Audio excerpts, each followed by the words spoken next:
बिस्मिल्लाहिर्रहमानिर्रहीम। अस्सलामुअलैकुम। Saudi Urdu news channel में आप सबको खुश आमदीद कहा जाता है।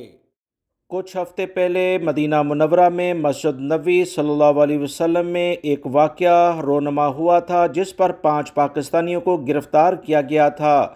वाक़े की तफसीलात आप लोग जानते हैं कि कुछ पाकिस्तानी हुक्काम जब ज़ियारत के लिए मस्जिद नबवी आए तो कुछ वहाँ पर शोर शराबा मुख्तलिफ अफराद ने किया, जिसको पूरे पाकिस्तानी कौम ने बहुत ज़्यादा नापसंद किया और बहुत सारे अफराद ने इस पर इंतहाई कदम उठाने के लिए कहा।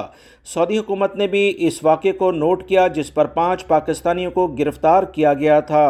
ताज़ा तरीन जो इतलात आई हैं कि इनमें से एक पाकिस्तानी को 3 साल कैद और 10,000 रियाल जुर्माना कर दिया गया है। मज़ीद 4 को अभी सज़ाएँ देनी हैं। याद रखें, सऊदी अरब की हुकूमत की जानिब से एक पाकिस्तानी को बाकायदा इस वाक़े पर सज़ा दे दी गई है और इसे अभी अपील का हक़ भी दिया है। इन अफराद ने सोशल मीडिया पर वीडियो भी वायरल किया था, जिसमें इन्होंने मस्जिद नबवी में बाकायदा अपने इस फ़ेल को पसंदीदा तौर पर अपने लेवल पर ज़ाहिर किया और फिर इसे सोशल मीडिया पर लोगों को दिखाने के लिए भी शेयर किया।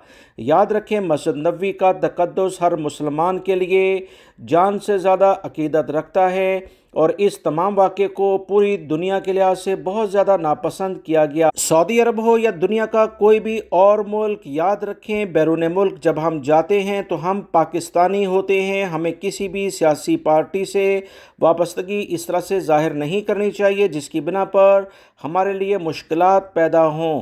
ये तो दुनिया की सज़ा है जो कुरान में ऐसे अफराद जो मस्जिद नबवी सल्लल्लाहु अलैहि वसल्लम या हदूद हरम में शोर शराबा करते हैं, अफरा तफरी फैलाते हैं, आखिरत में इनका क्या अंजाम होगा, ये कुरान पाक में सूरह हिजरात की 2 आयत में बहुत वाज़िया है।